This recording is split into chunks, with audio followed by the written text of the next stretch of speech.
Hello everyone and welcome back to Tide Clan. Probably the most wanted series that we have here on the channel, and I am also very excited whenever I think of that last little bit of the month where I can talk to everyone and really just communicate with all of you, as I'm probably doing right now. So this year, the storm, you guys, I'm gonna have to, before we even start, put out a warning that there will be death in this episode, and there will also be quite a lot of gore / blood. I tried to keep it to a minimal in the actual speed paints, but remember, when it actually shows the full drawing, they're gonna be a lot more well, gory. So just keep that in mind. I try not to put blood on them and stuff in the speed paints, but when the final photo is revealed, well, drawing, then there will be blood. And I will put up a little bit of a warning as well, like as you're watching it. So yeah, but there will be death in general. Anywho, without spoiling too much of what happens this year, I will start with, of course, Tidestar, who is actually very relieved that the rogue group that they battled last year, aka the Nightclaws, seem to be gone for good. He also later receives news from Featherbreeze, a cat that he has come to highly respect, even though they're very rocky beginning, that Two Legs have actually taken over the ocean and are stealing their fish. He sends out multiple patrols to investigate. For now, they have a couple fishing areas further down the ocean, but even those seem to be emptying of fish as the prey realizes the danger and swims towards deeper water. So they're having a little bit of struggle really hunting in the ocean at all.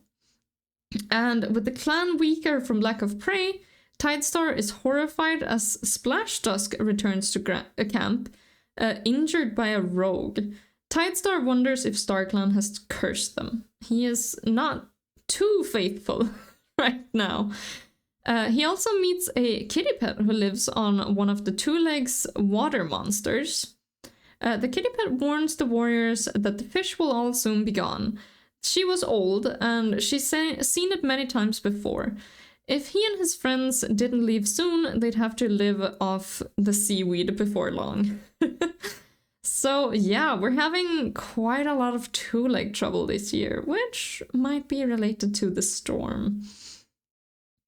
In fact, it might even be the storm. So all the way over in Leafball, Tidestar is aware of how bad the situation with Two Legs is getting. They aren't leaving with colder season, and there are almost no more fish. It won't be long before his clan will starve.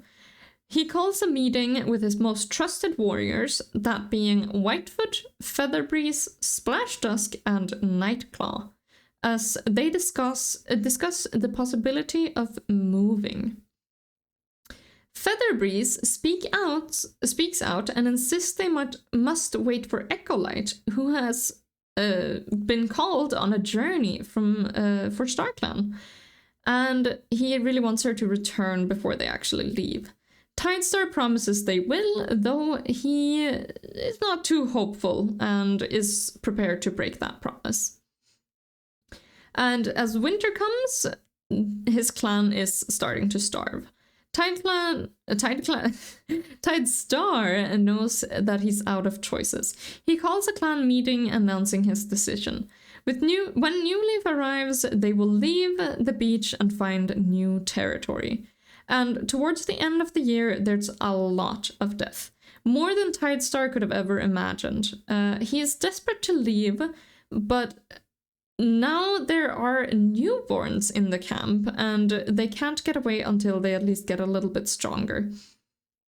When the time finally does come, then Tidestar gathers the clan, and he's worried for the younger cat specifically. He also has an apprentice in Cloudpaw, who has worked really, really hard and, of course, is helping out with the kittens, who are really fragile and very, very young. He's also determined to leave the entire clan to safety. So yeah, without StarClan's guidance, they are leaving at the end of the year. Okay, you guys, already we are here with a first death, which is not Whitefoot, but you guys will see soon enough. So Whitefoot starts her year by checking the border for rogues together with Tidestar and Splashdusk, as well as Shellburst. She feels awkward around her friends now that Shellburst and Splashdusk are mates, and tries to avoid talking to them, focusing on the large dog scent that catches her attention. Her weak leg is giving her some trouble, and she's relieved when Echolight helps her with some exercises to relieve the pain. Whitefoot is barely responsive. Her broken bone seems to be healing well, yet Featherbreeze seems worried for her overall health. He tells Tidestar she has turmoil in her mind, and there's nothing he can do to help. She groans in her sleep as her weak leg feels extra sore without her strengthening exercises, that she unfortunately can't really do anymore because her bone broke. She falls in and out of consciousness, noting Featherbreeze trying out new herbs to help her. He and Echolight were whispering harshly to each other on multiple occasions. So Whitefoot actually got a broken bone, and she is just not doing well at all. I got really scared she was gonna die. I'm gonna be honest, I did not think she was gonna survive that. But she does. Whitefoot thanks StarClan as her leg starts becoming better once again. It's no longer festering with an infection, and she has enough energy to do her exercises to relieve the soreness in her weak leg again. She's also shocked when one day it feels like her weak leg collapses under her. Pain runs through her body, and her clanmates help with carrying her to the medicine den. Featherbreeze immediately gets to work. She has just not at all been doing great, like at all, with her weak leg this year, unfortunately. In winter, she is horrified at the news of Splashdusk's death. She stops talking to anyone, losing all her motivation for helping the clan, and in general, there's nothing Featherbreeze can do to help her. Her leg keeps troubling her, and now that she's not doing her exercises, her leg seems to be getting worse. After a full moon in the den, Featherbreeze suddenly freezes during his regular checkups on her. Confused, she looks at him and starts worrying at his shocked expression. She voices her doubts in a hoarse voice, barely used the past moon. He suddenly lights up and tells her that she's expecting kits. At first, she's horrified. These were definitely Splashdusk's kits. He'd never see them. How was she going to raise them all alone? The two legs and rogues were threatening their territory. They were going to move. Soon she started her exercises once more, her body strengthening, and sent out cats on patrol in the morning. She was determined to make the best life she possibly could for these kittens. As the clan sets out for new territory, her two kittens are only 1 moon old. She regains some of her old spark and takes charge. The clan's spirits seems to lift a bit as they head off, and Whitefoot is once again reminded of why she loves her clan. She hopes Splashdusk and the rest of StarClan are going to follow them. Now, for Splashdusk's point of view, let's see how his year went. He started off by, of course, loving Shellburst. He really, really loves her, but whatever he does, it seems like she's never satisfied with him. They hang out with some friends and over prey one evening, and when everyone moves to their nests, Shellburst tells him to follow her. His belly clenches with worry at her tone. The two cats end up having a huge argument about Whitefoot, their relationships, and their dreams of the future. When they both get back to camp, everyone is awkward, and some are pretending to sleep. But clearly everyone heard them. Splashdusk lets Shellburst go to their nest first, and when he returns, he finds it split in two different sides of the den. Shellburst was sleeping in one and had moved the other next to Whitefoot. Feeling horrible with himself and sorry for how he's neglected Shellburst's feelings the past couple moons, he lies down next to his childhood friend and old crush to sleep. While out on a patrol, they find a cat running from a dog. They try to help and eventually escape the dog. The cat who was being chased was named Ice. He claims to be a healer just passing through and suggests that they leave before long due to all the two legs. Tidestar was convinced the two legs would leave as the leaves began to fall, but Splashdusk already then felt uncertain at Ice's confident gaze. Winter rolls around and rogues have been increasingly aggressive, just general rogues, not the Nightclaws in this case, although we might see them again. As prey starts diminishing, and two legs use the forest above the cliffs more and more. Splashdusk's patrol is ambushed, and he fights to save his clanmate's life, but with the sacrifice of his own. He's terrified and regrets that he never took the chance to become Whitefoot's mates, and he would miss her in Starkland. And at the time of his death, he doesn't even know that actually she's expecting his kittens. And here we are with those two kittens, of course. So we have little Splashkit and Frostkit. Splashkit is a little bit self-conscious of his name, as he never knew his father. His mother often tells him stories, and he soon becomes proud to know what an amazing cat he was. Splashkit sees how much his mother loves him, and he's sad and how sad she is when any cat mentions him. He tries his best to cheer her up by imitating him from her stories, together with his sister Frostkit. Splashkit is worried about becoming an apprentice, as he's desperate not to disappoint his clan.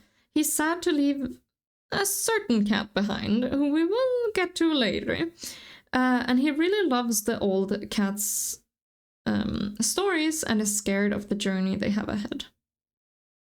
Frostkit, on the other paw, is a very loud-mouthed and fiercely protective little she-cat, especially over her brother. Despite him being older, technically, she ended up much larger than him, kind of like her mother. Frostkit ends up spending a lot of time sliding around the frozen tide pools in the camp, skillfully jumping and sliding in specific patterns. She's proud to show everyone her progress, and she vows to protect her brother on the journey and starts spending time with different moves, learning different moves from a couple other cats in the clan. Featherbreeze has been trying his very best this year, really trying to just keep the clan together. At the very start, he got a running nose, and he's overworked from all the injured and sick cats in the medicine cat den. Even Echolight actually gets injured, and as the older cat in the relationship, Featherbreeze feels like it's his fault, as her former mentor, to even allow their love for each other to have developed, when they knew that it was risking Starkland's wrath. He shames himself for his own foolishness and believes that because they're mates, she got injured. He basically blames himself for her injury, despite there really being nothing she could have done, or he could have done differently.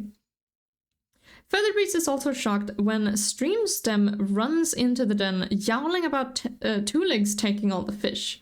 He follows the young Tom and is horrified to find that he is correct. Featherbreeze leaves Echolight on a journey she's called to from Starkland. On the way back to camp, he's attacked by rogues who rips one of his ears before running off. Not only that, but the rogue also seems to have spread fleas to him. And this journey that Echolight has been called on, he kind of knows that that might not be the full truth per se. But we'll get to that soon enough. He also returns to camp injured and scarred as the smell from Whitefoot has gotten worse. Instantly, he starts working on a new poultice, wishing that Echolight were here to help. Jumping all the way over to the end of the year, when Tidestar consults him about his plans on moving territories, Featherbreeze has to reluctantly agree to consult StarClan about it. Echolight still isn't home, and it's bittersweet when he shares with StarClan and they approve the decision. Tidestar soon announces it to the clan, and Featherbreeze hopes that Echolight can find them. And here we are actually skipping Echolight for now. We'll take that in time, her journey. In fact, we'll take it last of all, so you guys can be excited about that. For now, we have our oldest warriors, Tempestfur and Aspenrip. And Aspenrip, I actually have absolutely nothing to say about him this year. So we will only be taking the perspective of Tempestfur. And she unfortunately starts off the year by being extremely worried for Aspenrip, as his yellow cough that he got at the end of last year is actually getting way worse. They had only just to become mates, and she feels silly for not seeing it earlier. Her worst fears become a reality as he dies in New Leaf. As warmer seasons come around and the threat of two legs become more permanent, she feels time lessen her grief over Aspenrip. She was getting older, and they would soon be together again. She wanted to focus on her kids. With Echolight out on a journey from StarClan, Sandtuft was being stuck in the medicine den. Sandtuft being stuck in the medicine den with a claw wound, and Lakeminnow always being off on his own, it was really, really hard for her not to feel alone. Because her kittens were all doing their own thing. And now her new mate and definitely best friends for years now is suddenly gone. In winter, of course, she's on a patrol with Splashdusk, Storkflight, and Sofaswipe when a group of ferocious, desperately hungry rogues attack them. She fights with the fury of 10 warriors, but in the end, she stands before her own cold body. Aspenrip standing next to her, ready to lead her to StarClan. And all she can do is pray that StarClan, herself now, will keep her kittens safe. Webnest begins his year being stuck in the medicine den after the great battle with the Nightclaws. He's frustrated that Two Legs are taking all the fish and feels that it's unfair for them to hunt on their territory. It doesn't help that he's powerless to stop them even when his leg heals up. Summer comes around, and Webnest has been hanging around the borders looking for a certain cat. He's been meeting up with a loner she-cat, part of a very small group at the border. He feels ashamed of his feelings, and he keeps going back to wait for her. Tonight, she's accompanied by one of her campmates, and they're not friendly. He gets a claw wound, refusing to tell anyone the truth, claiming he fell into a bush. Webnest is also part of a patrol to find a missing warrior. When they find them, he's shocked to see the state they're in. Bloody and torn, almost to the point where he didn't recognize them. He finds a pale brown bloody feather on the body and decides to keep it as an honor of their fallen clanmate. And we'll get to this horrifying death soon enough.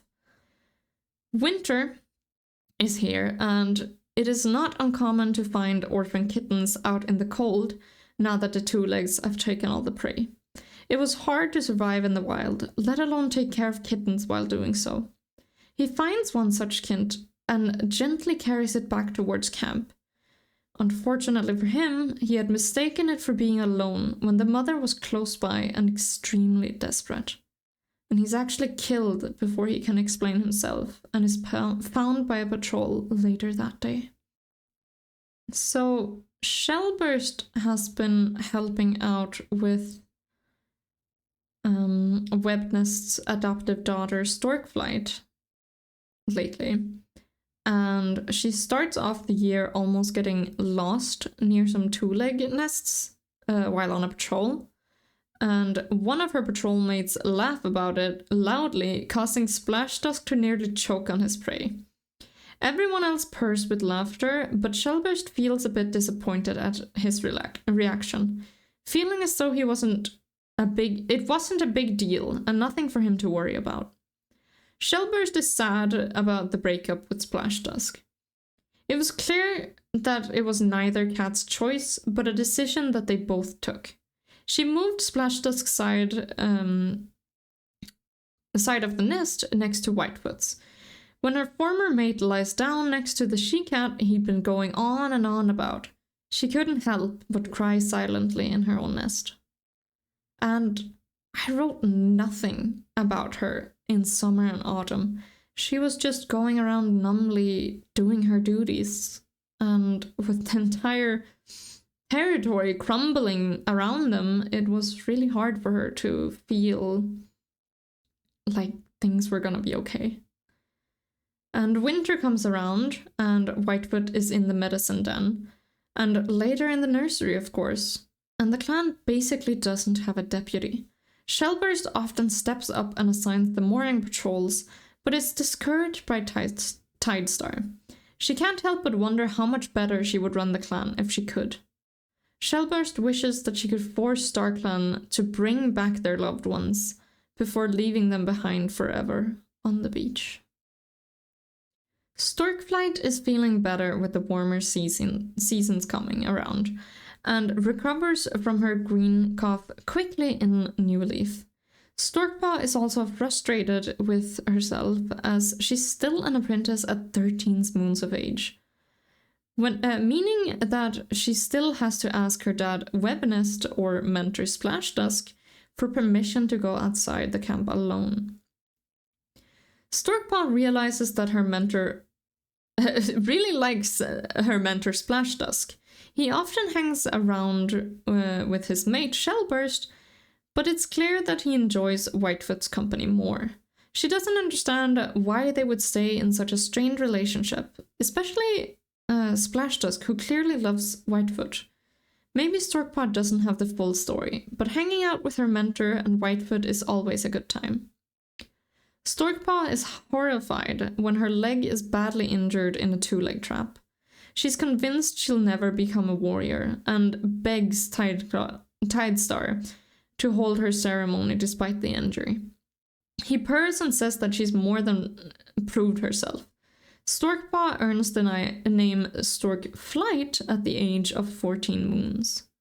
As she's standing in the middle of camp, supported by her adoptive father Webnest, she can't help but purr at the irony, as she'd honored for her adaptability. And just like Shellburst, actually, I didn't really write anything for her during summer and autumn. It was in winter where things really started to go downhill for her. She's been struggling with how bad everything is getting, and she's been getting along very well with Shellburst in these hard times. But her father, Webnest's death took her harder than anything. Shellburst comforted her friend, and Storkflight was grateful. Shellburst, that is, knew her father well, and she's had plenty of stories to share. Storkflight purred, but in her head she couldn't help but wail until the clan moved. And hopefully greener lands. She couldn't wait until the clan moved to hopefully greener lands, leaving this haunted territory behind. Storkflight raises her head determinedly as the clan heads out. This was a new beginning, and she was ready for the challenge. Surely anything was better than the beach after the two legs took it over. Sofaswipe has in general been doing really, really well on her trip. Well, not her trip, but her journey back into being a warrior. But she gets really, really shocked when a dog runs up to her on her blind side. She's saved by Whitefoot, who acts quickly, resulting in her broken bone, unfortunately. But the two she-cats do actually escape. She can't help but blame herself for being so careless. Sofaswipe is distracted by some two legs when she carelessly also slips on a rock and twists her paw. Unfortunately, she's just been very, very distracted lately. And in autumn, Sofaswipe is also horrified when her best friend dies. And I won't say who that is yet, but we'll see it soon enough. She wails the whole night, keeping the entire clan awake as she cries for her lost friend. Webnest was part of the patrol that found her, and even he looks nauseous at the sight of her. The clan has decided not to have them be part of their own ceremony due to the state that their body was found in. Winter rolls around and Sofaswipe takes immediate action to get the young warrior Storkflight out of harm's way as the patrol is ambushed by a group of desperate rogues. She prays to StarClan to keep Tempestfur and Splashdusk safe, but neither of them ever return. Sofaswipe actually loses her life, unfortunately, during a particularly harsh storm, where she and Lakeminnow get swept into the ocean and get stuck in the two-leg nets that they have thrown there. Their clanmates, unfortunately, never find them, and they never even find out what happened to them. There's not a lot to say about Lakeminnow this year, but he does feel dread watching the large nets in the water. The two-leg situation doesn't seem to worry anyone. Most cats are annoyed, but Lakeminnow believes that it's a much bigger problem than the clan actually thinks it is. The clan is so stressed and heavy with emotion as fish became more scarce and the two legs creep up onto their territory. Lakeminnow needed time for himself and found it to be quite peaceful sitting by the ocean, as he's done for many years now. Hearing the waves lapping on his paws, he finds peace. But of course, in winter, Lakeminnow continuously sits by the ocean shore, feeling the water on his paws. A storm comes rolling in, and before he knows it, that he's swept away. Sofaswipe, of course, springs into action after him, but they're both caught and lose their lives in the nets. The infection in Riverdrizzle's leg eventually disappears, although she's still in the medicine captain, desperate to get out of the stuffy den after Aspenrip's death. She finally gets out and enjoys some nice, welcome fresh air. She's also frustrated, at first at least, when she finds a cat in their territory. Then she realizes the stench that's coming off of them. The cat was sick. They had two-leg trash stench all over them, and smelled infected. If the loners and rogues who lived in the area had turned to two-leg scraps to feed them, maybe it was time to leave, with or without the clan. Riverdrizzle has also been overworking herself, leading a couple patrols to hunt two-leg scraps, much to the idea that the rogue was doing, on the wooden paths that they have at the edge of the territory. She's disgusted at what the clan has come to, and with all the dirty scraps, she's even managed to catch herself a running nose. Riverdrizzle knows that it's a bad idea to look for two-leg scraps. Her running nose has developed into white cough, and their clan is now down one warrior due to her being stuck in camp. She's optimistic about the journey and is a great asset to help her clanmates succeed. However, her white cough turns into green cough, and due to the extra stress of making the journey, she eventually joins StarClan herself. Badgertooth is grateful for Echolight's treatment and loves the messages from Pansyspeck that she passes on to him when he wakes up. He's never really gotten to know the Red She-Cat and is surprised at how often she comes to visit. Strangely enough, she never stays to talk when he's awake. Badgertooth is still feeling ill by the time he's allowed out of the medicine den. It's a miracle that he survived, and the scarring on his belly still stings when he stretches. He invites Pansyspeck out to hunt, though they worry about the true legs and their nets, but, end up fishing without much problem. For now, at the very least. When autumn comes, Badgertooth is disappointed that the two legs are setting out a bunch of traps that seem specifically set for cats. He falls into one, but luckily escapes with only a sprain. It takes a while, but the sprain eventually heals, and not a minute too soon, as Leafbear is here and the clan is starving. Especially Pansyspeck, who has decided to stop eating due to her determination of feeding her sick mother, Nightclaw. Badgertooth tries to help out the younger cats on the journey. And unfortunately, he's pretty sad about a couple deaths that have happened, because of course there's a lot of them that happened this year, hence the storm. But yes, that is about as far as Badgertooth goes. Streamstem is at first surprised to hear that Pansyspeck is in love with Badgertooth, an older warrior. The two siblings have never gotten along great with the other cats in the clan, except for his former mentor Tempestfur, of course. He feels like she's pulling away from him, but when he tells her this, she looks outraged. She yowls that he had a wonderful apprenticeship, and that she was alone as barely more than a kitten her entire training. Streamstem didn't know what to say as she stomped off. He'd never seen his sister this angry at him before, and it was scary. He's horrified when he discovers two legs coming back to the beach for warmer weather. This time, however, they bring large nets that they throw into the water. He quickly runs back to camp, and since Tidestar and Whitefoot are out of camp, he turns to Featherbreeze and yowls his concerns. Autumn comes around, and Streamstem was out hunting with Nightclaw. They were hunting on the ridge above the camp, since there were no more fish in the ocean that they could catch.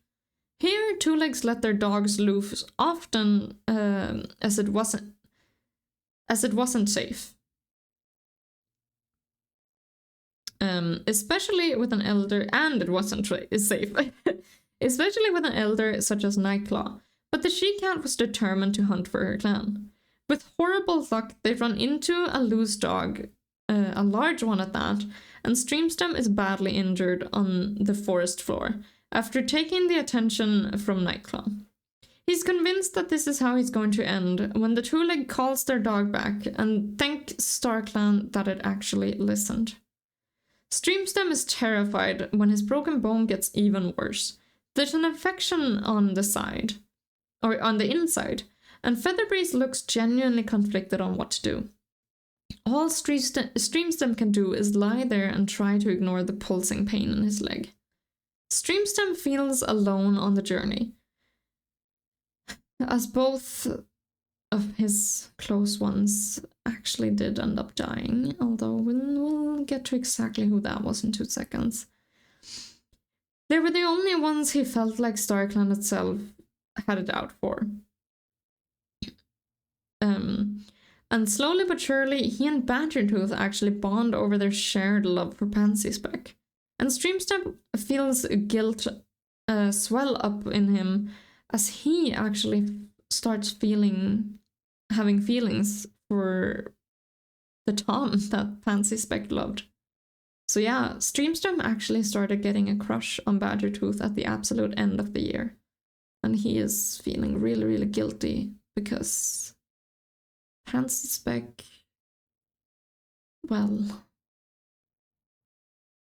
Pansyspeck starts out the year by hovering around the medicine den when Badgertooth is injured. Echolight eventually notices and invites her in. She finds herself relaxing and thanks to young Medicine Cat. Pansyspeck confides in her brother about her feelings for Badgertooth, and to her shock, he just stays quiet, looking envious. She's shocked. He's always fit into the clan, and he's just staring at her? Feeling like she belongs? She just starts feeling like she belongs, and he's envious? Pansyspeck notices Sofaswipe freak out after Whitefoot's injury. She's surprised to find that She-Cat blames herself for the deputy's injuries. Pansyspeck recognizes herself in her worries and decides to help her out. She's been blaming herself for Badgertooth being in the medicine den all this time. Suddenly, the Tom walks up behind them and invites her out on a hunt. Pansyspeck stares at him dumbfounded for a while, just surprised he's out of the nest, and hesitates when Sofaswipe agrees for her. She was quite rattled by the emotion that came from one of their clanmates' deaths. Unfortunately, the one that was found, who we will get to soon enough, you guys. She's happy to find little knickknacks in her nest, presumably left by Badgertooth, to cheer her up. It soon became a game that she always looks forward to, finding items to use when she's on patrol, as well as coming back home and finding little knickknacks in her nest. Although, in winter, she ends up sacrificing most of her prey to give to her mother, Nightclaw, in the Elder's Den, as well as her other clanmates. After her mother still dies due to starvation and her age, she stops eating almost completely, leading to her own starvation. Nightclaw is sad to see how much things have changed since she was younger. The two legs are trapping all the fish. Greedy is what they are. There's no way those two leg needs all those fish in the ocean. I mean, there's a lot of them, but not that many. Nightclaw is so grateful for her daughter Pansyspeck's sacrifice and hard work to get her and the clan prey. However, she urges her to eat and rest. Nightclaw knows she won't make it, and she's come to terms with that. Her body is too frail to survive this leaf bear, and when she joins StarClan, she watches in vain as her daughter joins her much too soon. Sandtuft is ashamed to be walking with a slight limp on his newly recovered yet permanently weak leg. Whitefoot tries to comfort him by showing her own success, despite having the same problem, but he's not in the mood for uplifting stories. He's injured by a scared loner who has been caught in a two-leg trap, and scoffing, he leaves them to be taken. He couldn't have helped them anyways. With the colder weather coming, Sandtuft is dismayed when he's diagnosed with white cough. His sister Echolight is still not back from her journey, and it feels weird to have her there without having her there to heal him. In the colder seasons, it's hard to deny his hearing is getting worse, and within a couple moons, he's lost it altogether. This makes him incredibly isolated and much harder to get relationships with others after being snappy at them his entire life. He ends up feeling really, really lonely and doubts his own worth. Okay, you guys. So this one is gonna be a little bit graphic, and I do warn already now that the drawing will also have injuries on it, so just remember, especially when the actual full picture is revealed, that there's quite a lot of gore on this one. I will still put a warning though, so not to fret too much before the full drawing is revealed. But yes, Honeyfur, she starts off her year by going on a patrol when Storkpaw suddenly sprang from the bushes, an angry seagull chasing her. Honeyfur skillfully kills the large bird and lets out a muffled laugh at the older apprentice. Storkpaw doesn't look too happy, but eventually she joins in. The sun suddenly feels warm on her cheeks, and Storkpaw shyly averts her eyes. Honeyfur asks Splashdusk if she can take a hunting patrol with Storkpaw. With Storkpaw. He agrees, and the two she-cats end up sunning themselves on some rocks near the ocean, enjoying a relaxing chat. During a hot green leaf day, she stays out hunting so long that she actually gets a heat stroke. In the end, she only catches one scrawny fish. There seems to be less and less fish by the day, and Honeyfur is getting genuinely worried. As the colder weather comes around, and it becomes clear that the two legs with nets are not planning on leaving, the clan gets more desperate. Honeyfur, determined to find fresh kill for her clanmates, hunts day and night. This comes with its own risks, and one day she unfortunately doesn't come back. The clan sends out search patrols, and it's not long before they catch the scent of a horrible stench. She's found bloody and torn, almost to the point where no one recognized her. This was clearly the work of a predator of some sort, but the clan is never really sure what killed her, and they never find out. So here's a little bit of a new face. Little Cloudpaw, who, like many other kittens in this harsh time, his parents had either abandoned him, lost him, or had died. He was grateful for the clan taking him in, despite all the cats that were refused refuge during the colder seasons, as he was found in autumn. From what Cloudkit could understand, a lot of cats died due to hunger or injuries from territory disputes. The camp was safe, and the camp was safe for him, sorry. And in his warm nest, he would often imagine a better world full of food and sunshine for everyone. That is when he wasn't listening to the elders' stories. Cloudpaw can't wait to start his training with his mentor Lakeminnow. He's determined to make the best of a bad situation and make the world a better place.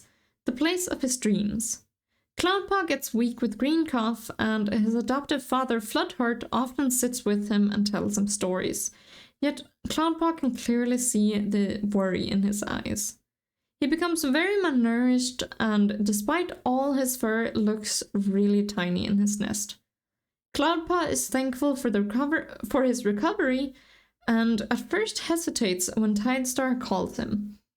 It felt so wrong not to have Lakeminnow there to teach him anymore, but he followed Tidestar with determination as his new mentor. And as the clan sets out to find new territory, he actually has to say goodbye to Floodheart, thanking him for everything that he's done. And then he leaves the clans, which takes Cloudpaw really, really hard. And speaking of, let's see his perspective. So Floodheart starts the year by being really, really shocked at Aspenrip's death. The former rogue was almost ready to join the Elder's Den, and he was looking forward to some company. The clan finds a small kitten, almost apprentice age, and Floodheart is there willing to adopt him. After Mistream's death and Gorseclaw being who knows where, he could use the feeling of fatherhood once more. He names him Cloudkit in honor of seeing troubles or beyond their troubles in life. Floodheart asks Webnest for advice on raising an adoptive kitten. The senior warrior seems surprised, but happy to share with his own experiences when raising Storkflight. When Cloudpaw is apprenticed to Lakeminnow, Floodheart is the cat to yowl the loudest, and Cloudpaw looks shy but happy at his enthusiasm. However, as New Leaf is almost here, Floodheart and the clan starts to leave, Floodheart unfortunately stays behind.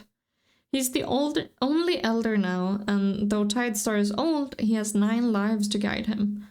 The clan says goodbye, and Floodheart ends up becoming a kitty pet, warm, safe, and well-fed. Healthy. He often thinks back on his clanmates and hopes to join them in StarClan when it's time. He doesn't know how, but feels that Miss Dream is with him, ready to guide him when that time comes. Okay, everyone. Time for the big one. So, let's start with Echolight, who is surprised about Riverdrizzle's mangled leg at the start of everything. It's infected and swollen, and she wonders if StarClan can give her guidance on how to heal it. Her head is full of thoughts, and Echolight takes a midnight walk. Distracted, she ends up stepping in a two-leg trap and is found passed out the next morning, her leg heavily injured. And she also finds that her mate, Featherbreeze, actually blames himself for this. Her leg does finally heal, and she's sad to see how the territory has changed so much in so little time. There was almost no fish in the ocean anymore, and the warriors have to hunt land prey more often than not. She misses the taste of fish and wonders if maybe something has to change. Echolight is horrified when she realizes that she's expecting kittens. For the time being, she keeps quiet. Only Featherbreeze knows, and they come up with a plan. Echolight leaves the clan, claiming that she's gotten a sign from StarClan on the troubles they're having with the two legs. Featherbreeze accompanies her part of the way. They lick goodbyes, and then she was all alone. Alone in strange lands. It's not long before she sees spirits at the edge of her vision. They whisper things in her ear. She can't make out what they're saying, but as her pregnancy progresses, the words get louder and more frequent.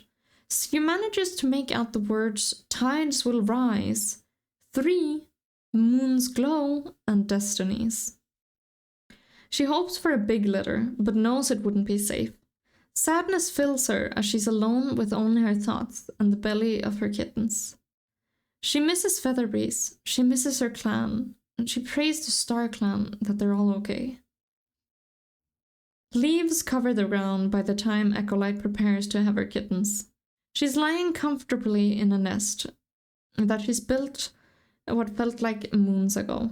Her delivery is swift, and Echolight wonders if StarClan is with her as she looks down on her one single kitten that her and Featherbreeze have had. She feels moonlight filter into the den, making the kit's fur glow in the dark. StarClan is with them, and the kitten will change the fate of the clan forever. Echolight doesn't have to think of the name. StarClan has already told her. Moonkit. After Moonkit's birth, the visions and whispers from StarClan abruptly ended, and Echolight felt more alone than ever. She's relieved when a kitty pet named Shine offers to help. Moonkit is looking at her funny, saying that the blue kitty knows her. Echolight first wonder if Floodheart has passed away, before vaguely remembering his adoptive son Miststream when she was younger. When she asks Shine about it, she admits to knowing about Tide Clan, and is surprised to find that Echolight is part of that clan. The medicine cat feels no need to judge anyone, even without her own choices, and happily accepts the help from the skilled hunter. After recovering from birthing her litter, Moonkit, and Moonkit being 3 moons, fit enough to travel, Echolight is desperate to make her way back to Tide Clan, hoping to see her clan safe. About midway into their journey, Echolight gets lost. After leaving Moonkit alone during a hunt, she and Shine return to the kit, confidently stating that she knows the way home. Moonkit tells her that the nice she-cat told her the way home. When asked, she says, "In the whispers of wind and dance in the leaves, the path to Tireclan your heart perceives. Follow the river's gentle flow, for it will guide you home."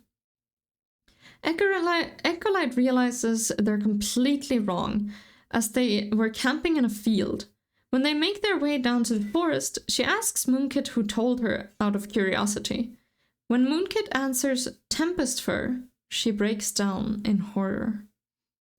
Just as the first snow melts, Echolight, Shine, and Moonkit make it back, and in time to find the clan getting ready to head out. She embraces Featherbreeze proudly, showing him Moonkit, and announcing that she's theirs.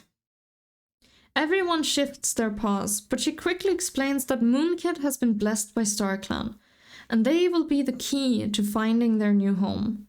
Moonkit looks on proudly. The Starry Cats, StarClan, would help her lead her clan to their destiny.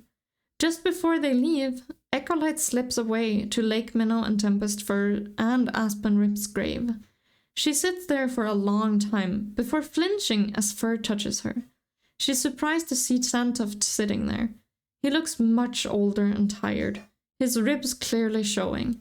The two siblings sit quietly before the grave, slightly leaning on each other.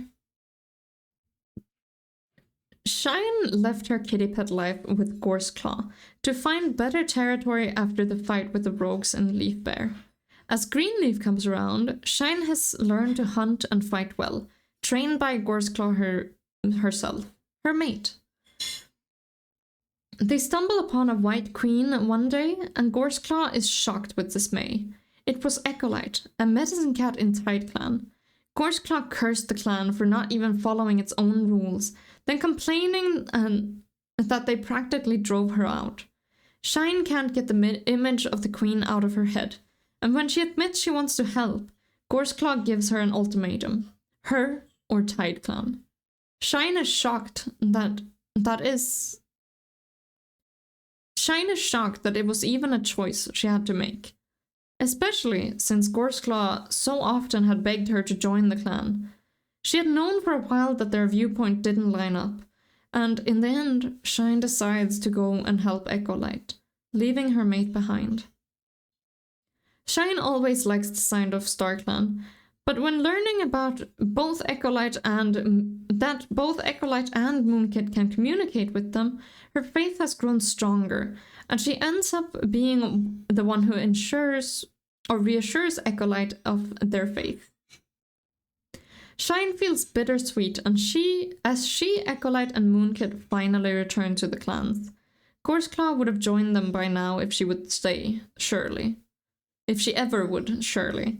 She shakes off the feeling of regret and vows her loyalty and faith to the clan. With Echolight's praise, she earns her not only a place in the clan, but her new name, Shinesong. And here we are, you guys, with little Moonkit. So tiny, with so much on her little shoulders. So Moonkit doesn't remember much from her first moon, but she knows that the Starry Cats have always been with her whenever her mother goes to hunt. They keep her safe. Moonkit is constantly climbing, and she's gotten really good at it too. When her mother isn't around, the Starry Cats teach her all sorts of skills. Echolight's eyes always shine with pride when she talks about them. Her life is perfect, yet her mother keeps talking of another life, one they must return to. With clanmates and a code to follow, Moonkit is hesitant, but Echolight reminds her that the Starry Cats, StarClan, will follow them. When Shine talks to Moonkit about Gorseclaw, she constantly bickers back, saying that the blue kitty says Gorseclaw is lost in her own mind, and that she should have done more to help. Shine seems surprised at how much she knows about her former mate, but Moonkit is confident that she knows everything about everything, and therefore she is never wrong about anything ever. A little bit confident, maybe. In winter, Moonkit is confidently learning about how to survive on her own. She's already learned the hunting crouch and caught a couple of wolves that were hiding in a hole. Moonkit has always been told a certain line of words, a prophecy, the StarClan cats had told her after speaking the words. She's never told anyone, but when she's finally standing in front of her clan, her mother announcing their arrival and her powers, she feels Starkland urge her on. She's gotten everyone's attention, and at last she speaks the words that she has heard so many times. When tides rise and stars align, the lost shall find their path divine. 3 clans united under moon's glow, in new lands where their destinies will flow. And with that, you guys, year 5 of Tide Clan is over, and year 6 will bring so much more. And I hope you guys enjoyed and are having a wonderful day. And with that being said, I'll see you guys next time. Bye-bye.